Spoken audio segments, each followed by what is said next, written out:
ఇప్పుడు మనకు రెవెన్యూ ఉద్యోగులు కానీ, హెచ్ఎండిఏ ఉద్యోగులు కానీ, ఇరిగేషన్ ఉద్యోగులు కానీ దొరికినప్పుడు, ఏసీబీకి దొరికినప్పుడు 100 కోట్లు బయటపడుతుంది. అవును, అసలు 400 కోట్లు, 300 కోట్లు బిల్డింగ్లు ఎంత ఘోరంగా ఉందంటే మున్సిపల్ కమిషనర్లు ఆ స్థాయిలో ఉన్న వ్యక్తులు కూడా వాళ్ళు ఒక దుకాణం తెరిచారు సార్, సబ్ రిజిస్టర్లో ఒక దుకాణాలు తెరిచారని కొన్ని ఆరోపణలు వస్తున్నాయి.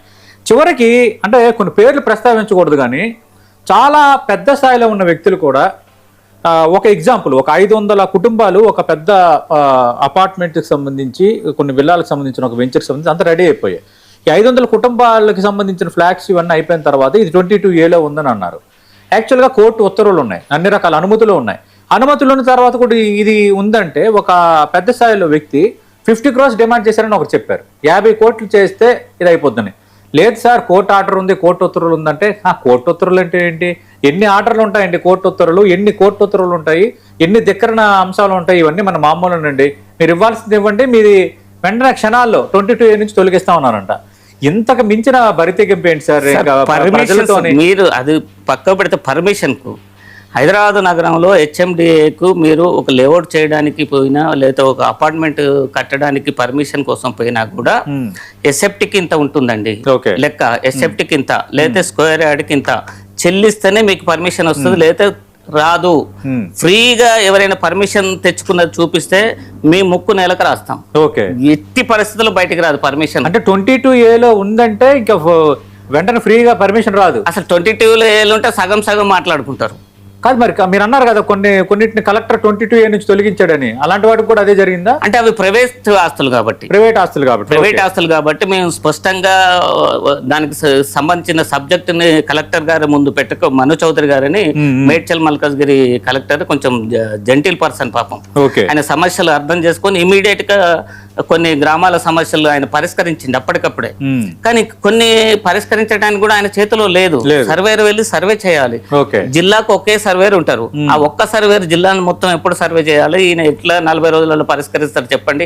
అంటే పొంగులేటి గారికి, రెవెన్యూ మంత్రి వర్యులైన పొంగులేటి గారికి అవగాహన లేదనేది మనకు స్పష్టంగా అర్థమవుతుంది. ముఖ్యమంత్రి గారు పట్టించుకోవడం అవగాహన ఉందా లేదా అనేది ఓకే, ఎందుకంటే ఆయన కూడా సీనియర్ పొలిటీషియన్, మంత్రిగా పనిచేసిన వ్యక్తి, ఎంపీగా పనిచేసిన వ్యక్తి ఖచ్చితంగా ఉండొచ్చు. అంటే ఎంత పెద్ద ఇష్యూ జరుగుతుంది, అవగాహన అంటే ఆయన దృష్టికి ఆయన దృష్టికి లేకపోవడం. ఇంత పెద్ద ఇష్యూ జరుగుతుంది, అన్ని జిల్లాల్లో, అన్ని గ్రామీణ ప్రాంతాలు అన్నింటిలో కూడా ఎక్కడ చూసిన 22 కోసం చర్చిస్తున్నారు.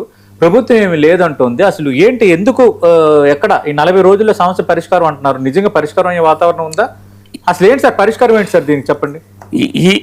ఈ గవర్నమెంట్ లో ఈ సమస్యలు పరిష్కారం అయ్యే అవకాశం లేదు. ఒకవేళ ఈ గవర్నమెంట్ ఇమీడియట్ గా సమస్యను పరిష్కారం చేయాలంటే ఏదైతే ప్లాట్కు కానీ, ఇల్లుకు కానీ, వ్యవసాయ భూమికి కానీ ఆల్రెడీ లింక్ డాక్యుమెంట్ ఉంటే ఇమీడియట్ గా రిజిస్ట్రేషన్ చేయమని ఆదేశాలు ఇవ్వనండి, రేపటి నుంచే పరిష్కారం అయిపోతుంది.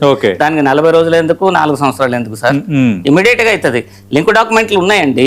ఇప్పుడు ఎంత దారుణం జరుగుతుందంటే తెలంగాణలో జీవితాంతము కష్టపడి సంపాదించుకున్నటువంటి డబ్బుతోటి సొంతింటి కళను నెరవేర్చుకోవటం కోసం పేద మధ్య తరగతి ప్రజలు ఒక 100 గజాలలో ఈ అన్ని పర్మిషన్లతోటి వాళ్ళు ఇల్లు కట్టుకున్న తర్వాత 10-20 ఏళ్ళు గడిచిన తర్వాత ఇది ప్రభుత్వ భూమి అంటే వాళ్ళు ఏం కావాలి అసలు? ఇప్పుడు అదే సార్, చాలా మంది ఆ విధంగా లవోదీపం అంటున్నారు సార్, కన్నీళ్లు పెడుతున్నారు. మా 99 టీవీ ఛానల్కి అయితే ఈ మధ్య కాలంలో ఒక పబ్లిక్ ఇష్యూస్ మీద ఇన్ని ఫోన్ కాల్స్ రాలేదు సార్. ఫోన్స్ చేస్తున్నారు, కొందరు వచ్చి కలుస్తున్నారు, 22A మీద అడ్రస్ చేయండి అని. అందుకే 99 టీవీ కూడా ఒక సామాజిక బాధ్యతగా దీన్ని ఒక యజ్ఞంలా తీసుకుంది. ఖచ్చితంగా 99 టీవీ ఈ 22A బాధితుల పక్షాన పోరాడాలి, లేదంటే వాళ్ళ గొంతుకై రావాలని మేము డిసైడ్ అయ్యాం సార్.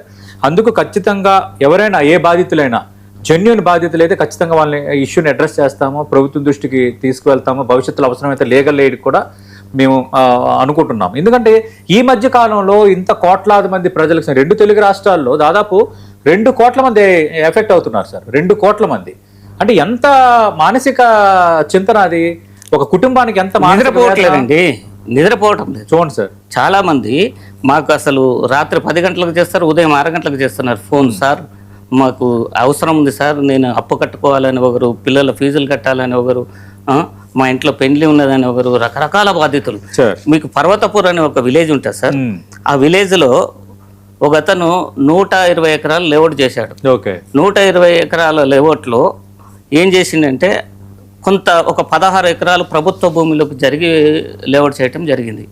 అంటే మీరు చూడండి గమ్మత్తుగా ఈ రాజకీయ నాయకులు కానీ రెవెన్యూ ఉద్యోగుల లీలలు ఏ విధంగా ఉంటాయంటే ప్రైవేట్ సర్వే నెంబర్ వేసి ప్రభుత్వ భూమిలో పొజిషన్ చూపిస్తారు. అబ్బా ఇప్పుడు మీకు ఏమైతుంది, డాక్యుమెంట్ రిజిస్ట్రేషన్ అవుతుంది, అవును, డాక్యుమెంట్ పైన పర్మిషన్ వస్తుంది, పొజిషన్ మాత్రం ప్రభుత్వ భూమిలో ఉంటుంది.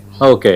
అయితే ఆ పర్వతపూర్లో ఆ సాయిప్రియ నగర్లో వాళ్ళు ఏం చేశారంటే నెలకు 500 రూపాయల లాగా ఇన్స్టాల్మెంట్లో కొనుక్కున్నారు. ఓకే. కొనుక్కున్నారు వాళ్ళు, ఎల్ఆర్ఎస్లు కట్టుకున్నారు, రిజిస్ట్రేషన్స్ అయినాయి. ఒక్కొక్క డాక్యుమెంట్ 2-3 సార్లు రిజిస్ట్రేషన్ అయినాక 25 సంవత్సరాలు గడిచిపోయిందండి. ఒక 350 ప్లాట్లు ఆ కాలనీలో యుఎల్సీలో ఉన్నాయని చెప్పి, అంటే సర్ప్లస్ ల్యాండ్లో ఉన్నాయి అని చెప్పేసి గత గవర్నమెంట్ ఫినిషింగ్ వేసింది.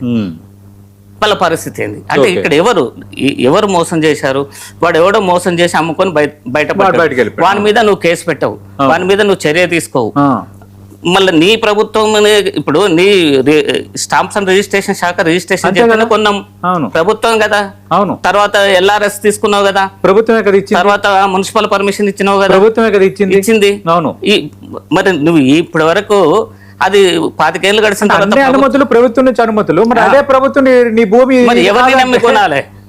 అదే సార్ ఇక్కడ హైదరాబాద్ నగరంలో ఒక ప్లాట్ ఇల్లు కొనాలంటే ముఖ్యమంత్రి గారి సంతకం కావాలన్నా, మరి ఎవరు ఇస్తే క్లియర్, ఎవరు క్లియరెన్స్ అది కూడా చెప్పాల్సినటువంటి అవసరం గవర్నమెంట్.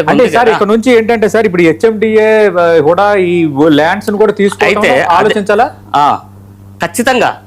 మీరు ఉడా పర్మిషన్స్ ఉన్నాయని చెరువులలో లేవా, హెచ్ఎండిఏ పర్మిషన్స్ ఉన్నాయని చెరువులలో లేవా?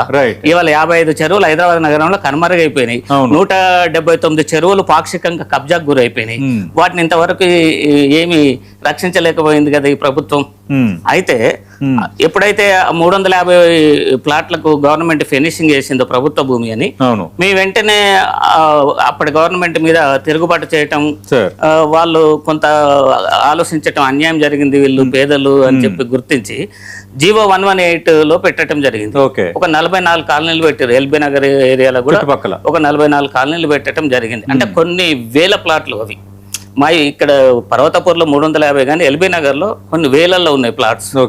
118 జీవోలో పెట్టారు. రెగ్యులరైజ్ అయ్యే లోపే ఒక ఇల్లు అయింది. ఈ లోపు అసెంబ్లీ ఎన్నికలు వచ్చినాయి, ప్రభుత్వం మారిపోయింది. ఈ ప్రభుత్వం వచ్చి వాళ్ళు కట్టుకున్నటువంటి కూలగొట్టింది. అంటే ప్రభుత్వం మారినప్పుడల్లా ఈ పరిస్థితులు మారుతాయి, డిసిషన్ మారుతుందా? ఎందుకు ప్రజల మీద ఇంత దౌర్జన్యం? సార్ ఇప్పుడు దానివల్ల ఏమైనా గొప్ప అంటే ఇప్పుడు చూడండి సార్, రిజిస్ట్రేషన్ తగ్గి